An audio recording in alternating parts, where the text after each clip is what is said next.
Good afternoon, President Daggett, Executive Board members, delegates, sisters and brothers. I'm the recording secretary, or he took all that away, business agent, local 1804-1, Port of New York and New Jersey, and a representative to the dockers section of the ITF, International Transportation Workers Federation. The ITF is a worldwide organization representing unions from all modes of transportation. Their headquarters is in the London, United Kingdom. There are 18.5 million members. The maritime components of the ITF consist of the dockers, seafarers, and fisheries sections. The ILA has been an affiliate of the ITF and has held a position on its executive board for over 50 years. Currently, John Baker, our ILA general organizer, is our representative on that board. The Dockers Committee of the ITF is co-chaired by Patty Crumlin of the Maritime Union of Australia and Willie Adams of the International Longshoremen and Warehouse Union from the West Coast of the United States. We meet regularly with our affiliates to discuss issues affecting our ports and the shipping companies that transit these facilities. We hold joint meetings with the seafarers sections, which is comprised of the master mates and pilots, the marine engineers, and the seamen, to address areas of mutual concern, safety, work preservation, and the treatment of our dock workers and the ship's crew by our employers. Recently, unlashing of containers by the crew has also been addressed.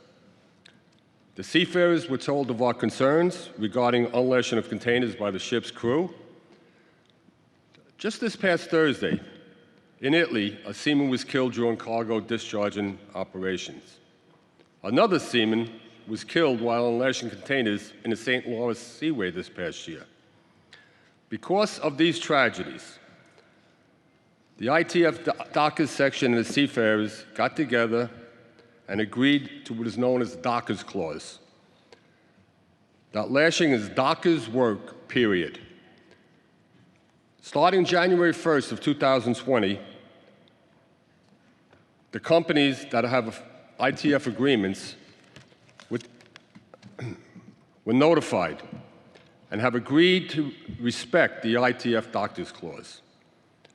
But I have to tell a quick story of what happened with the unlashing at one of our terminals, Global Terminal in Bayonne, New York. When I first became a delegate, I was down there and a ship came in and it was all unlashed. Called up Harold. Harold, the ship's unlashed. He said, we're not going to unload the ship. Don't tell them not to unload the ship unless they lash it back up. So all our men stood around getting paid while the crew had to lash the whole ship back up, and then we got on it and unlashed it. That's the way you treat these people. You got to do it. The captain was looking to save time, have his crew do it. It cost him an extra 3-4 hours. That's what you do.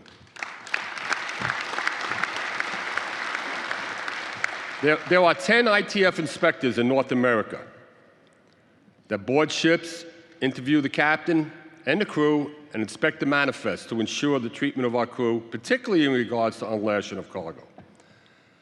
They also make sure the crew is getting paid.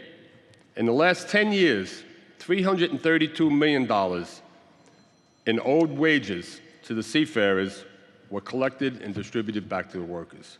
A lot of money, $332 million.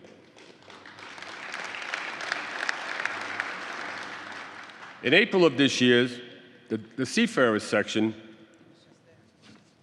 of the ITF had a meeting with the cruise ship task force in Miami. I attended that meeting along with Luis Gonzalez, your vice president for Miami, and Christy Kane of the Maritime Union of Australia. Christy informed the task force of a problem he's having with baggage handling on cruise ships being outsourced to non-union workers by the stevedore, DP World. Unfortunately, there is no master contract with cruise lines. Royal Caribbean and Carnival, the largest cruise ship lines in the world, are building their own terminals in Miami, as Harold had said, on private docks. Kenny, you got to stay strong with them. We'll keep that work. They can lock us out, and it's a right-to-work state, so we're watching it. He's watching that. In the Bahamas, they're also building a new terminal operated by Hutchison, a notorious non-union stevedore company from Hong Kong. Vice President Kenny Riley is organizing the workers in the Bahamas.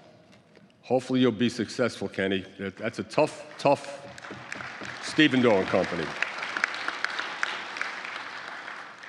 DP World, which I mentioned before, which is, for the most part, non-union, is currently in a labor dispute with the MUA in Australian ports for unfair labor practices and not negotiate in good faith. Just this week, they said they would cut 10% of the workforce in response to an ongoing strike action by the dock workers. The ILA, the ITF, the IDC all stand in solidarity with our brothers and sisters in Australia. Let's talk a little bit about automation. Automation is a major area of concern for our dock workers. I can tell you from going to these meetings around the world that the ILA is the envy of the world because of our recent collective bargaining agreement. Recently, the World Maritime University published a 2-year study entitled Transport 2040, Automation, Technology, Employment, the Future of Work, what Liz Schuler was talking about. The research was financially supported by the ITF. In the foreword of the book that was published, Steve Cotton, the General Secretary of the ITF, states, and I quote, "The challenges of automation, new technology, and the future of work are some of the most important issues facing workers today.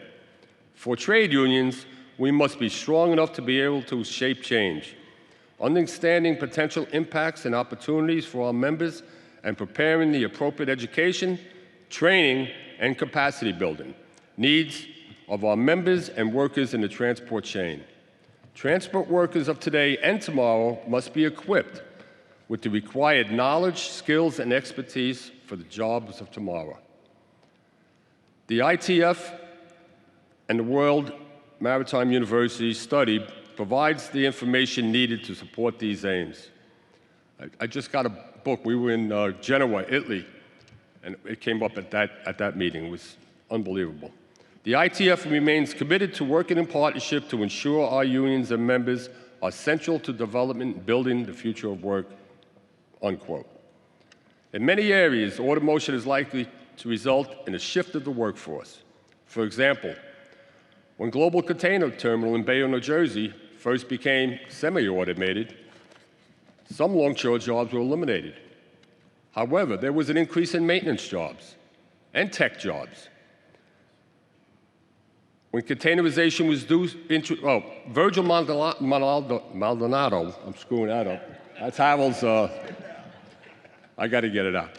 Of 1588, the longshore local in Bayonne made a deal with the terminal operators, and he increased his manpower too, so we didn't lose any jobs.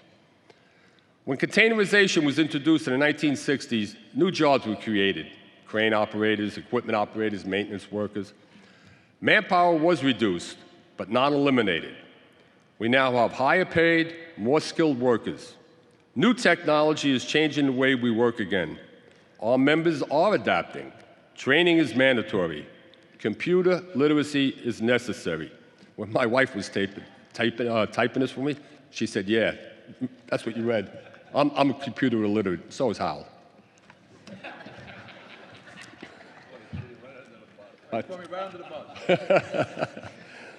Well, we didn't grow up with computers. We grew up with basketball. Our members are adopting. Training is mandatory. Computer literacy is necessary. And yes, we will prevail. Studies have proven that our members can load and unload the ships faster than automated cranes. And when a computer glitching occurs, it's manpower that gets the job done. This is interesting. Where are the automated ports? In 1993, the East Coast Container Delta Terminal in Rotterdam, the Netherlands, became the first fully automated container terminal in the world. Later, in that same port, the Port Authority organized more terminal operators and expanded the scale of automation to 6 more terminals. In 2002, a container terminal in the port of Hamburg, Germany, became fully automated. In 2017, Yangshan Container Terminal in China became the largest fully automated container terminal in the world. Singapore is closely behind. Automation is spreading. In total, 60 container terminals are either fully or semi-automated in 38 ports. 14 of them are fully automated. Currently on the West Coast, the ILWU is in a battle, Dennis mentioned it before, with APM terminals, Pier 400 in the Port of Los Angeles. They're trying to build a second fully automated terminal. Hopefully, the ILWU will prevail. We back them 100%. As mentioned before, our 6-year master contract precludes terminal operators from building fully automated terminals. In addition, as you know, before any new technology is implemented, plans to do so must be discussed with the union. You know, when you go to the pier and you see these supervisors operating computers and walking around, that's all work. You got to challenge these terminal operators. Stop hiring supervisors and hire more ILA people.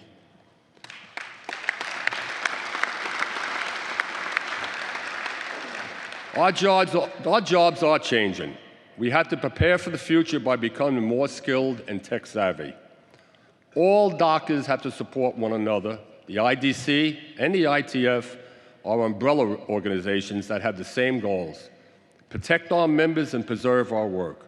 We are stronger when we work together. I want to thank you for your attention. God bless you, God bless the ILA, and God bless America.